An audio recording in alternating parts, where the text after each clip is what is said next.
السلام علیکم ورحمۃ اللہ وبرکاتہ۔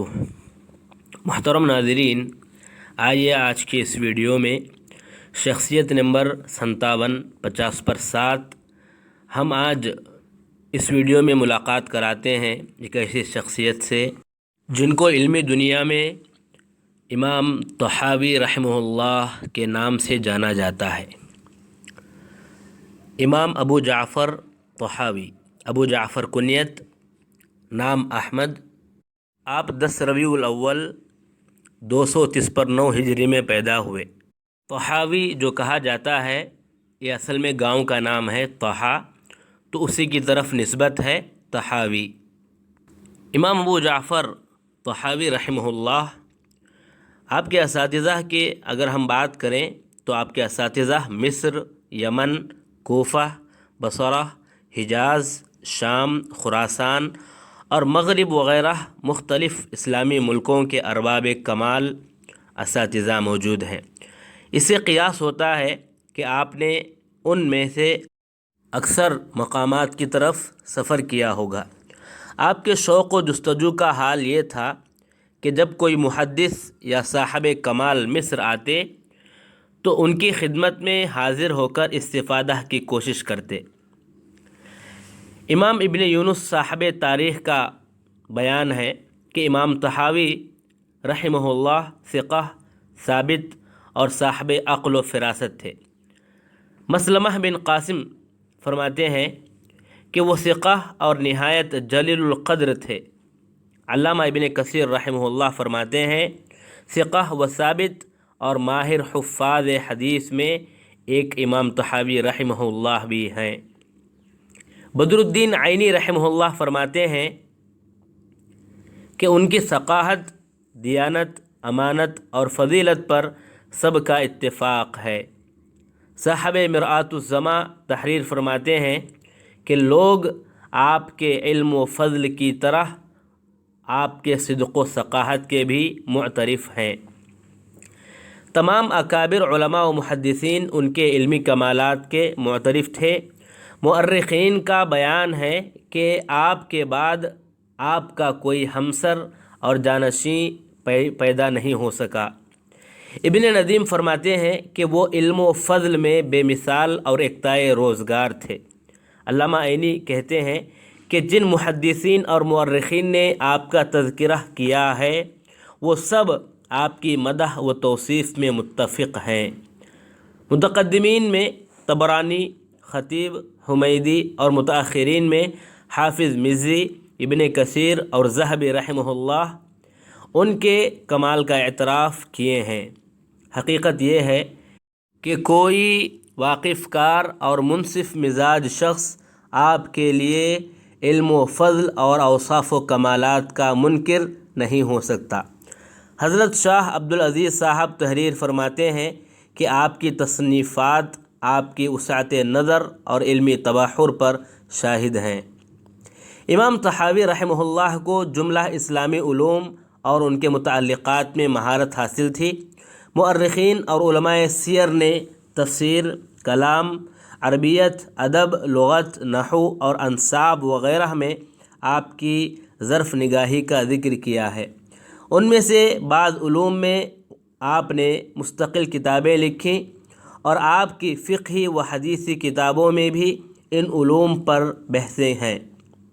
حدیث، فقہ اور اصول و شروط کے خاص طور پر بڑے ماہر تھے۔ حافظ ابن کثیر رحمہ اللہ لکھتے ہیں کہ آپ نے شروط میں کتاب لکھی اور اس فن میں ممتاز و ماہر تھے۔ زہد و اتقاء میں بھی آپ کا درجہ نہایت بلند اور عظیم تھا۔ ابن ندیم فرماتے ہیں کہ وہ زہد و ورع میں یکتائے زمانہ تھے۔ صاحب مرآت الزماں کا بیان ہے کہ ان کے زہد و تقوی پر لوگوں کا اتفاق ہے۔ علامہ عینی نے ان کی دیانت، ثقافت اور راست بازی وغیرہ کی جانب اشارہ کیا ہے۔ فقہی مسلک: شروع میں وہ شافعی مذہب سے وابستہ تھے، پھر حنفی مذہب اختیار کر لیا اور اس سے ایسا مستحکم تعلق ہوا کہ اس کے اکابر فقہا اور ائمہ مجتہدین میں شمار کیے جاتے ہیں۔ ان کے تمام صوالح نگاروں نے ابن یونس کا یہ بیان نقل کیا ہے کہ مصر میں حنفی مذہب کی ریاست و سیادت ان پر تمام ہو گئی۔ حافظ ذہبی رحمہ اللہ نے ان کو شیخ الحنفیہ لکھا ہے۔ آپ رحمہ اللہ نے اپنی تصنیفات سے اس مذہب کی بڑی اہم خدمات انجام دیں اور اس کی ترویج و اشاعت اور تائید و حمایت میں اپنی عمر صرف کر دی، جس کا اعتراف خود علماء احناف کو بھی ہے۔ ابن قتلبغہ کا بیان ہے کہ وَكَانَ إِمَامًا فَقِيهًا مِنَ الْحَنَفِيِّينَ، حنفی مذہب سے شدید تعلق کے باوجود آپ نے بعض مسائل میں اس سے اختلاف بھی کیا ہے۔ امام طحاوی رحمہ اللہ کے شافعی مسلک چھوڑنے کے متعلق مورخین نے یہ واقعہ لکھا ہے کہ ابتدا میں وہ اپنے ماموں اسماعیل بن یحییٰ مزنی کے ساتھ ان کے درس میں، جو امام شافعی رحمہ اللہ کے ممتاز ترین شاگرد اور فقہ شافعی کے بانیوں میں سے تھے، ان کے درس میں شریک ہوتے تھے۔ ایک دن انہوں نے کوئی مسئلہ بیان کیا جس کو طحاوی بار بار سمجھانے کے باوجود بھی نہیں سمجھ سکے۔ اس پر انہوں نے کہا کہ بخدا تم کو کچھ نہیں آ سکتا۔ امام طحاوی اس واقعے سے اتنا متاثر ہوئے کہ مزنی کے درس میں جانا ہی ترک کر دیا اور ابو جعفر احمد کے حلقہ درس میں، جو مصر میں حنفی مذہب کے قاضی تھے، شریک ہونے لگے اور پوری محنت سے فقہ میں مشق اور مہارت حاصل کی اور مختصر تصنیف کر کے اپنے تمام معاصرین پر گوئے سبقت لے گئے۔ ایک روز وہ امام مزنی کی قبر سے گزرے تو فرمایا کہ خدا تعالیٰ ان پر رحم کرے، اگر یہ زندہ ہوتے تو اپنی قسم کا کفارہ ادا کرتے۔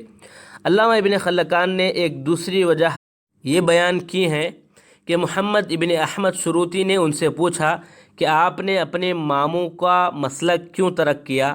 تو فرمایا میں نے خود ان کو دیکھا کہ وہ اکثر امام ابو حنیفہ کے مسلک کی کتابوں کا مطالعہ اور ان کی جانب سے مراجعت کرتے ہیں، اس لیے میں نے حنفیہ کا مذہب اختیار کر لیا اور اپنے ماموں اور استاد کا مسلک ترک کر دیا۔ امام طحاوی رحمہ اللہ جلیل القدر عالم اور بلند پایہ مصنف تھے۔ آپ کو آپ کی تصنیفات اور اہم علمی خدمات کی بنا بڑی شہرت و مقبولیت حاصل ہوئی۔ علامہ ابن کثیر رحمہ اللہ فرماتے ہیں کہ وہ نہایت مفید اور بیش بہا تصنیفات کے مالک تھے۔ حافظ ذہبی کا بیان ہے کہ ان کی تصنیفات بڑی انوکھی ہیں۔ علامہ ابن خلکان رحمہ اللہ فرماتے ہیں انہوں نے متعدد مفید کتابیں لکھیں۔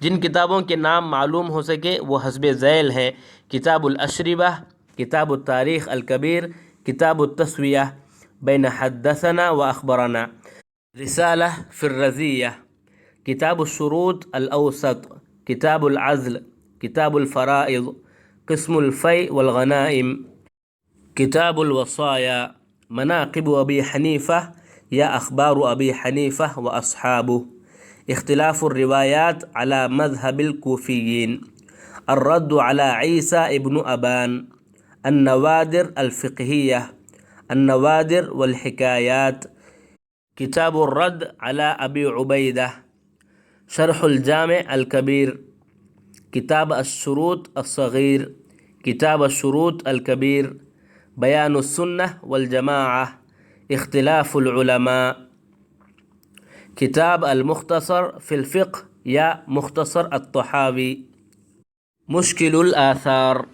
یہ امام طحاوی رحمہ اللہ کی بڑی مشہور اور اہم کتاب ہے۔ اس کا مقصد تصنیف بیان کرتے ہوئے وہ خود لکھتے ہیں: ثقہ و ثابت روات سے مروی مسند و مقبول حدیثوں کی معرفت وغیرہ کے متعلق لوگوں کی ناواقفیت دیکھ کر میں نے ان پر غور کیا۔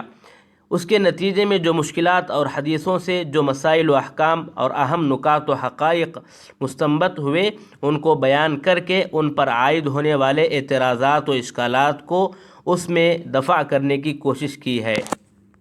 معانی الآثار، اس کا نام شرح معانی الآثار بھی ہے۔ یہ امام صاحب کی سب سے اہم اور بلند پایہ کتاب سمجھی جاتی ہے۔ اس میں فقہ و حدیث دونوں قسم کے مباحث ہیں۔ اس کی اہمیت کا اندازہ علماء فن کے ان اقوال سے ہوتا ہے جو انہوں نے کہا۔ علامہ ابن حزم رحمہ اللہ نے اس کو سنن ابی داؤد اور سنن نسائی کے ہم پایہ قرار دیا ہے۔ اسی طرح آپ کی ایک اور مشہور و معروف کتاب جو عقیدے میں ہے، جس کا نام ہی مشہور ہے، العقیدہ الطحاویہ، اس میں مختصر طور پر بڑے اچھے انداز میں عقیدے کی وضاحت کی گئی ہے۔ اب آئیے مختصر طور پر معلوم کرتے ہیں کہ امام طحاوی رحمہ اللہ کے اساتذہ میں کن کے نام آتے ہیں۔ نمبر 1، آپ کے اساتذہ میں جن کا شمار ہوتا ہے یحییٰ ابن نصر، سلیمان ابن شعیب، عبد الغنی ابن رفاعہ، محمد بن عبد الحکم، ہارون بن سعید ایلی، یونس ابن عبد الاعلی صدفی۔ اور اب آئیے ایک نظر ڈالتے ہیں آپ کے تلامذہ پر۔ نمبر 1، احمد بن عبد الوارث، احمد بن قاسم، ابو محمد حسن بن قاسم، ابو القاسم سلیمان ابن احمد طبرانی، ابو القاسم عبداللہ بن علی داؤدی، ابو سعید عبد الرحمن بن احمد، ابو بکر محمد بن ابراہیم مصری، ابو الحسن محمد بن احمد، محمد بن بکر، محمد بن مظفر، یوسف بن قاسم میانجی۔ اب آئیے آخری بات کریں، امام طحاوی رحمہ اللہ کا انتقال 321 ہجری میں مصر میں ہوا۔ انا للہ و انا الیہ راجعون۔ اللہ تبارک و تعالی آپ کی خدمات کو قبول فرمائے اور آپ کو جنت الفردوس میں اعلی مقام عطا فرمائے، آمین یا رب العالمین۔